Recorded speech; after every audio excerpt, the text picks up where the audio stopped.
mzazi wako apate pesa ya kununua uniform ya secondary school. I am directing that no child should remain at home because they do not have school fees. Wawe na uniform, wasiwe na uniform, waende shuleni tomorrow morning. Na mimi nataka chiefs, na assistant chiefs, na members of provincial administration, every child in Kenya must report to school tomorrow because we have provided the money to teach all our children. Tunaelewana jameni? Wadhi kaunti ma Migori kama wayudo ni familia more gweng' ma Obalwanda e sub-county ma Nyatike koro dwaro mondo mi sirikal kokalo kuom migawo mar masiche ma apoya mondo mi okonygi manyo nyathigi ma jigna 18 mane nyang'o monjo e aora Kuja tarik 3 mar dwe mar achiel higani. Familia no kotelnegi kod Michael Odira wacho ni nyathigino mabendo yang nyinge kaka Shelton Otieno ma jagrade 8 e skund primar ma Balwanda Primary ne omonje gi nyang' e kinde mabende noluokre aora Kuja kendo nyaka sani pok oyuda ringrene. Nungu kar sa auchiel inus kama kodhi aora luok koro noseluokore motieko lekin giwar jomiluongo ni Ostino Koth Odira koro kosetieko luok to en gi kar do pimo mabor to noluoko patone moro kanyo koro luok achiel achiel kochako luoko machielo to patonoro dhi dosiko dhi gamonete manyango no yuaego koro no en giwar gino kaka nodimo dichiel kode no oneno makutuch makode yogera to kochako nene koro bang'e ne maubi ywak to waringo dhi e pi kanyo wasemanye koro sani ma juma mar 3 otamo wayudo. Wadhi kaunti ma Siaya kama wayudo na nyola moro mawuok e gweng' ma Uloma B e Yasango East sublocation e Ugunja sub-county nyotony matine laktho Otieno manyore kinde mabende thuond ng'ielo no monjogi wach mabende nokelo luoro kod kihondko ne oganda mawuok e gwenge makono.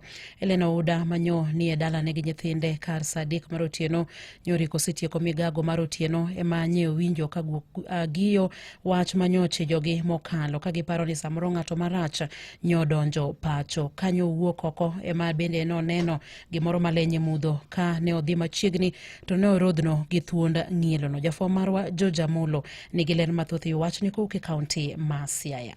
Helena Uda kaachiel gi nyithinde nyotony matin nono bang' ka ema nofwenyo thuond ng'ielno mane dwa monjogi e kar Sadek Otieno kaka opimo owuon. En gi nyithindo ka koro ka gisetieko chiemo to giwuok ni koro gidhi nindo to wuok e gweyo koro awe ni samoro ng'ato kale momiyo wuok e gweyo to ka wuok na kogi giwuok e rot to ambarango laro kama taneno gima nyilni tabuok to guoke ni bute kanyo koro nitie nyathi moro maluongo nodogo e ot mondo gem taya mar bumi kokelo to menye kabisa koro oni na thuol koro mero waringo malo wuon odwa e dala koro kwa gemo lut nitie nyakwaro moro ka bwadak go gikonyore gi nyakware ni mae ginegi kasto koro wagoche ne ruoth kod jirende mondo gi okonywa neno gibed joneno. Kuom mano Helen manowuoyo gi Radio Ramogi kaachiel gi Jalibamba gi Pius Okoth okwayo piny owacho mondo yie okonygi ka giywak ni kopogore gi thuonde gweng'no bende ondiegi to kod ong'eche thothie mokalo. Sirikal mondo wuothe aora mane tie ndara gi machiegni kod mier mondo girange nikech kata kwach be nitie ni mana buta machiegni ka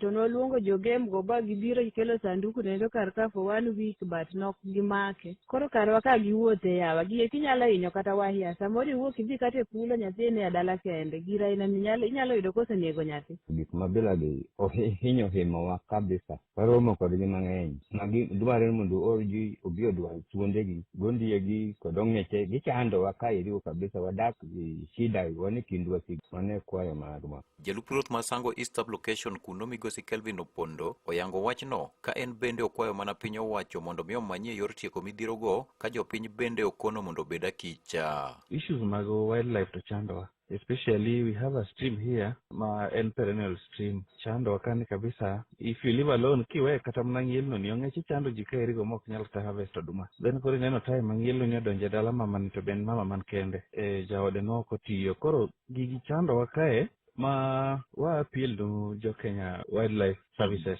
gitemba ne chopo machiegni gi jopiny to bende wamedo waji jopiny modak machiegni kod kuonde ma are hostile gi no gibeda kicha gitemo clear bushes around to gichiwo timely reporting mondo wabed safe kaka jopiny. Ne Radio Ramogi e kaunti ma Siaya, an George Amolo.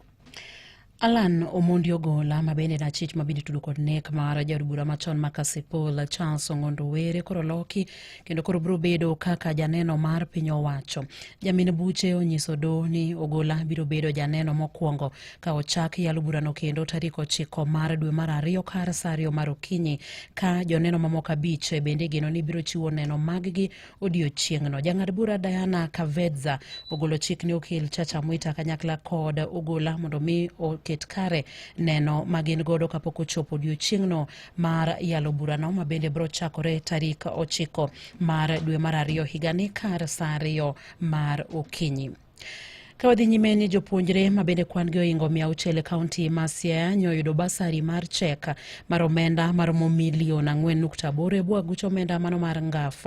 Nyasi mabende notele gi jaod bura mar kaunti ma Siaya Laktar Christine Ombaka bende nochiwe tenge 35 mag pi mabende nengo gi romo milion 2.1 makoro kelo kwan omenda manyochiw kanyo duto chopo milion 6.9. George Amolo ni giler mathoth kauke kaunti ma Siaya.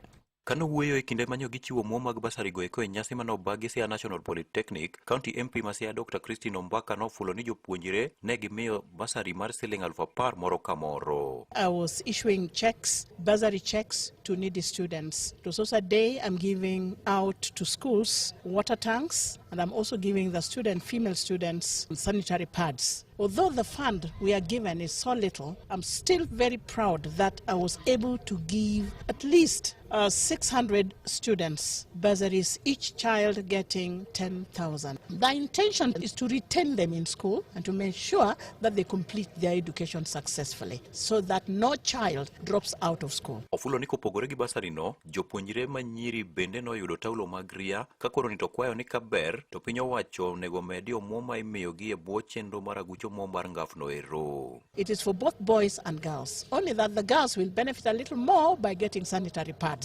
And my biggest challenges that I face that there are too many needy children in Siaya. A lot of them are orphans or single parents or just simply poor and not able to continue with their education. That fund should be increased so that we give more students, because I believe the government is very proud of educating its children. Magi wacho ka coordinator mochung'ne omenda mag ngaf no ero e county ma Siaya Nancy Academy nofulo ni koweyo basari bende ne gichiwo tenge mag pi ne sikunde to kod kuonde tiegruoge mopogore opogore. We had 600 students today receiving bursary checks. We had 4.8 million Kenya shillings, which was given to all the students in Form 3, Form 4, and university, colleges, and tertiary institution. And also we were giving out 35 water tanks. In total, as NGAF, we have given 235 water tanks from the time of inception of National Government Affirmative Action Fund. The water tank, we spent 2.1 million Kenya shillings. Wendo modhiale nyasi no ne en Vice Chancellor mar mbalariany mag Great Lakes Ngire Hazel Miseda Mumbo manopuoyo chenro ma osebedo kadhi nyime mar siro somb jopuonjre mochando no ero. Most of the people come from very poor homes in this region, and the efforts that have been made by the women representative cannot go unnoticed. It is important that everybody emulates what she's done, and like she says, if we can get opportunity for more funding so that so many other people can access such kind of support, it would be really great. I'm glad I was part of this great day. Nere Duramogi County Masiaya and George Amolo. Kapod wantiere kaunti no Masiaya ni jopuonjre mag mbalariany ma Jaramogi Oginga Odinga University of Science and Technology koro kwayo sirikal mondo mi one ni ochwalnegi omenda mag HELB kod mago mag scholarships e samo winjore ka giwacho ni gikale midhiero mathoth kaka jopuonjre.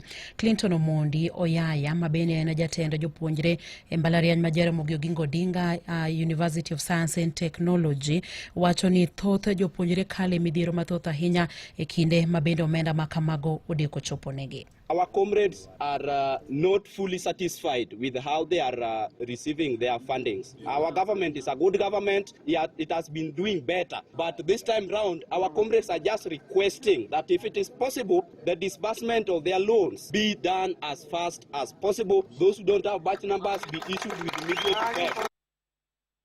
Wechegi bende nosir kod achiel kuom jopuonjre mbalariany ma Jaramogi Oginga Odinga University of Science and Technology, Mano Florence Achieng. I want to urge the government to look onto the issue of disbursement of the scholarship. Some of the students have not gotten their money, most of the first years.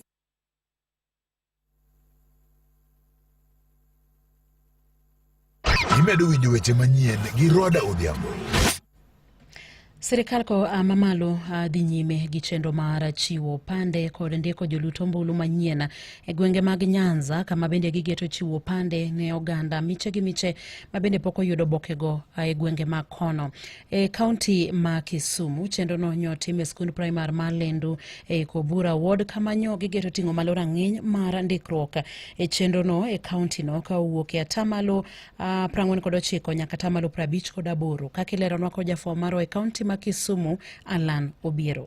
The exercise is geared towards ensuring that we have almost 100% of people who've attained 18 years and above have identity cards. And this is as a result of trying to improve on the numbers that have been low as a result of those who find it very difficult to travel from distances within the villages to the Huduma centers or to the offices in order to secure the identity cards. Kansi Nomolo en jatend loch nanga ma ochung'ne sub county Makadibo ka olero gimomiyo piny owacho ne ochwalo chenro no machiegni kod jopiny. We all know as Kenyans that without an identity card, you cannot even call yourself a Kenyan. There are so many services the government offer. En chenro mane olosi kokalo kuom sir mowuok e apis jagoro mongire migawo mar arita kwe Dr. Raymond Omolo, kaka ileronwa kod okil Kamaloka Joshua Nyamori ma bende noyuoro chenro no mane obage ya Lendu.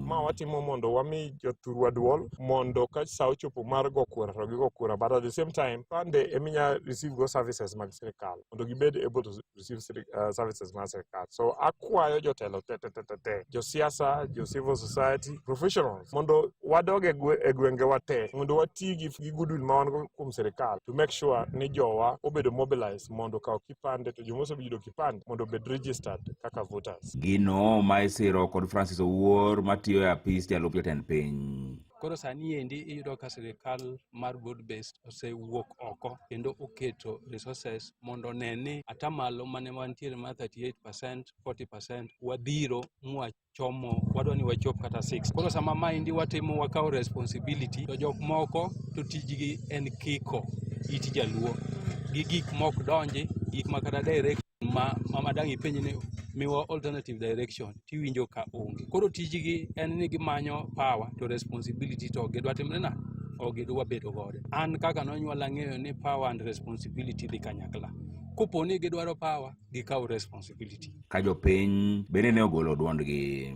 Chutho to waduoko ni rais erokamano. Nikech kinde machon go kane rais go campaign mare gimoro miluongo ni equity. To gigo motimo e ground gi gik ma no campaign on, waneno ka winjruok nitie gik mane owacho gi eki. Kachiel kuom gi en exercise mar ID registration madhi mbele ka. Wan kaka oganda luo ma gima pok ne waneno ga. Ji to wan godo ndi ID ma waonge godo. Ne Radio Ramogi ko kaunti ma Kisumu, an Alan Obiero. Gilipot mar Alan ne mabendo kelo wae giko mag weche manyien na e yorno mar adimba gi lak seche gi to magithund weche mabende ne waikoni. Jatend piny Migosi William Ruto ogolo chik mondo mi jopuonjre duto mag grade 10 mapok odonje skunde mag senior mondo mi odonje skunde go kochop odiochieng' ma kiny. Familia moro e gweng' ma Obalwanda e sub-county ma Nyatike koro dwaro mondo mi sirikal kokalo kuom migawo mar masiche mapoya okonygi manyo nyathigi ma jahigni 18 mane nyang'o monje aora Kuja tarik 3 mar dweni mar achiel. Komachielo bende en ni Alan Omondi ogola achich mabende tudo kod nek mar jaod bura machon ma Kasipul Charles Ong'ondo koro loki kendo bedo kaka janeno mar piny owacho. Watudre koromo kanyo saa 8 kod saa 9 ne weche manyien e yo machuok to koromo kanyo saa 10 ne mago matuch e kor gwenge.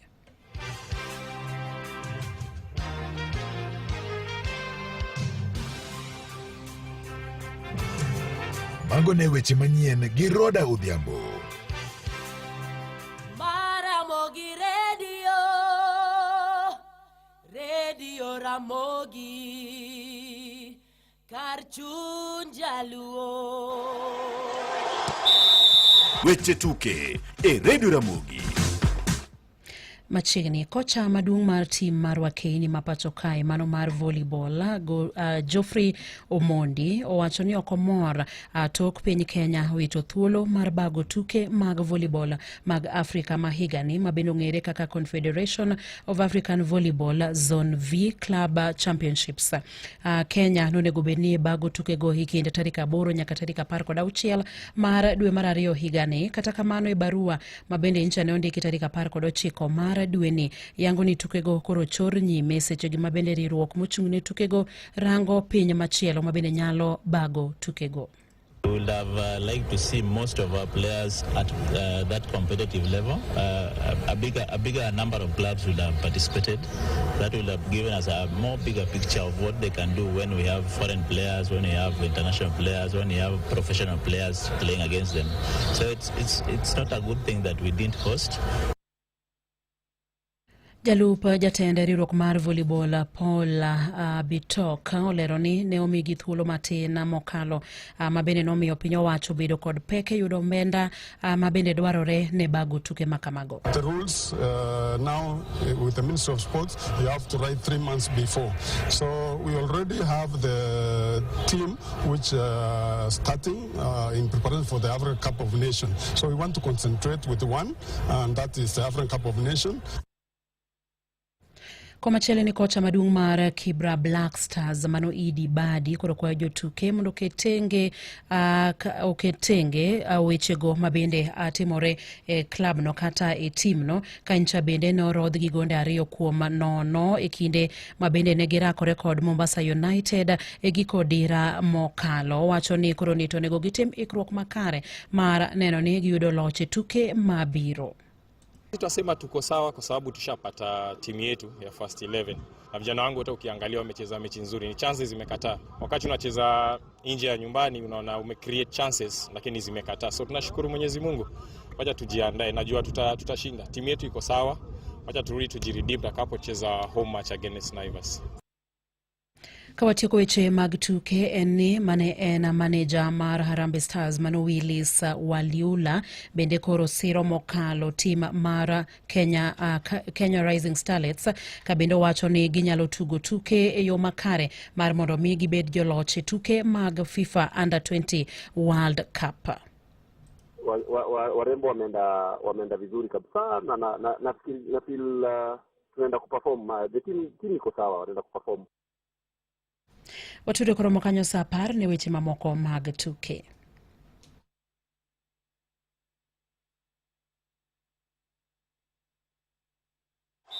Awinjo weche tuke e Radio Ramogi kar chuny jaluo.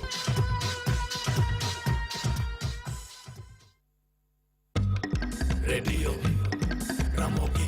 Radio Ramogi, Radio Ramogi, kar chuny jaluo. Ramogi. Radio Ramogi. Saboro gisochi korodo dhiambo boduogo kobokelo ni weche manyien machuok. Mak mana ni kao romo sapar to bokelo ni weche manyien adimba gi tiendi gi kuku gi kaka gitimore konde magitimore kod seche magitimore. Osero mabirio kalo dakika 20 tiende ni thuolo na mar bede studio sirmo kato rumo kikisudi Solomon Atito Kafaya dhita ye cheno madonse Thursday edition. Kanya sach ko ritimori takinyo tudre king sangwene wange. Kao kamano warom sapagarie wange maro dhiambo era Ramogi TV adhiake ni chendo mar penj laktar.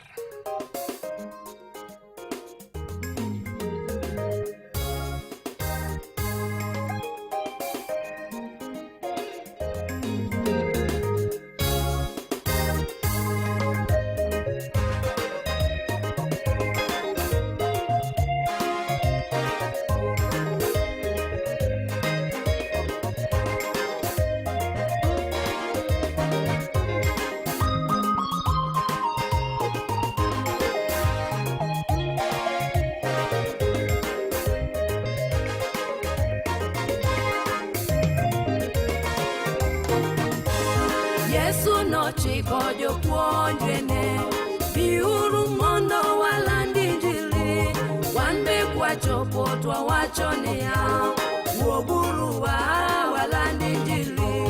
Yesu nochiko jopuonjrene biuru mondo walandi injili wan be kwachopo wawacho niya wuoguru walandi injili gima diyudi ma ok nitione igol mana mwanduni kata in iwuon kik mondi gwenyri gi weche Yesu wuoguru walandi injili.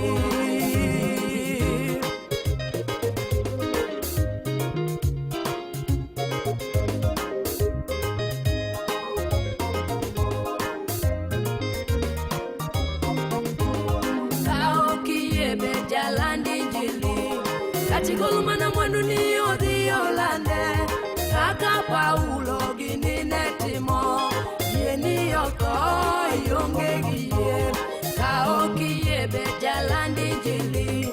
Katigol mana mwanduni odhi olande kaka Paulo gini netimo wadwa yeni oko ionge gi yie imani yudi ma ok nitione gol mana mwanduni kata in iwuon kik mondi gwenyri gi weche Yesu wuoguru walandi injili.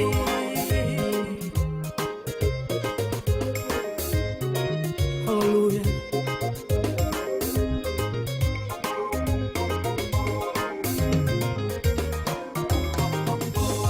Tich landi injili to duong' miwuoro japuonje mochiko wadhi walande omiyo kata tek nade to wanalande jolweny kata e dhier kata e mo tich landi injili to duong' miwuoro jaware mochiko wadhi walande omiyo kata tek nade to wanalande kata e dhier kata e mo gima diyudi ma ok nitione in gol mana mwanduni kata in iwuon kik mondi gwenyri gi weche Yesu wuoguru wajonge molandi injili.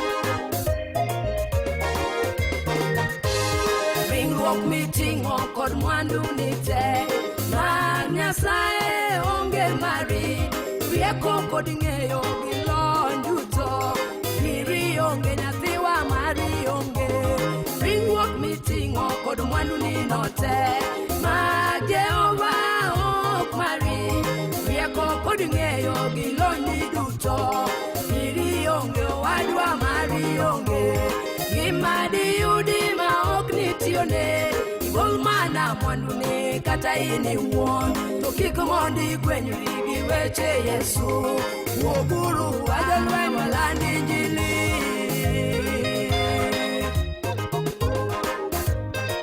Erokamano Yesu ijiw chuny joma kedo ruoth gibed motegno e nyim lweny.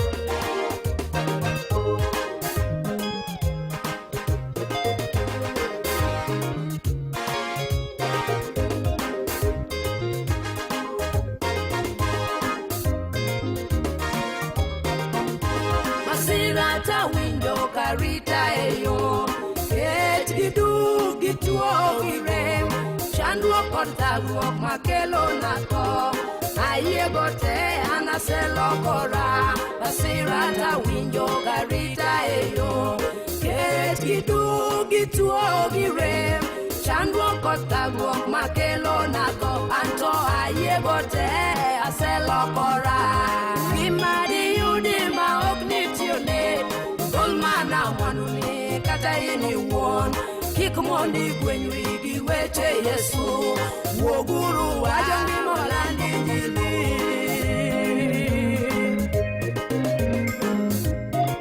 Wuoguru oko jolweny mosebiko lweny wayal nying Yesu ne piny mondo giwinji. Erokamano Ruoth.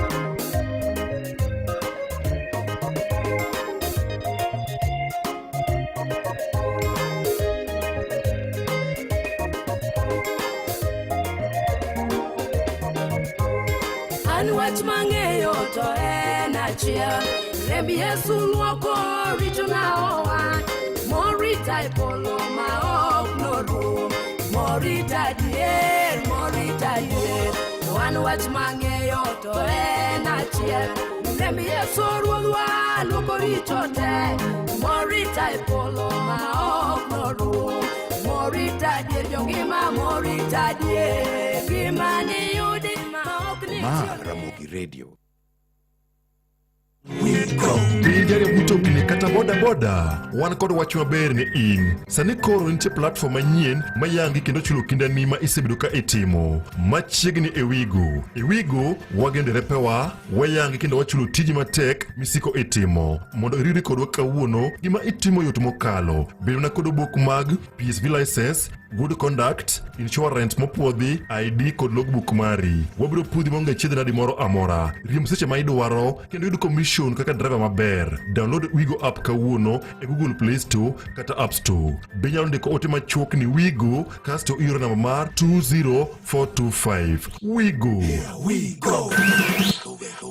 Ka in jatich mar piny owacho, wan kod wach maber ne in. Mai mobi oduogo, san gibero chenro magi moloyo ne in. En achiedh nadi manu magi kawuono. Idwa tero nyathi e osiptal, pok ichulo rent, koso nitie safar ma onego idhi. Wer gi wach mar filo form kata bet office ka irito HR. Mai mobi sani ipodho in iwuon sano, yani instant self approval. Ka iseoro kwayo mari, ibo orni code to in iwuon ema ibiro podho kwayo mari. Onge wacho ni payroll olor. Sa saya kamora mora inyalo ka hola. Mai mobi tiyo seche 44. Inyalo ka hola ko chakre $1,000 nyaka $20,000 ma inyalo chulo gi M-Pesa momondo kata inyalo rito mondo bi ong'ad e osachi e dwe mabiro. Yiero en mari. Golri obadho ma kinde ka kinde. Kaw sim sani *531#. Mai mobi sani koro in ma i-control.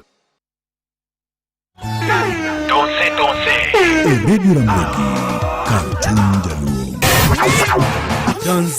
Danze, part 1. Danji mix.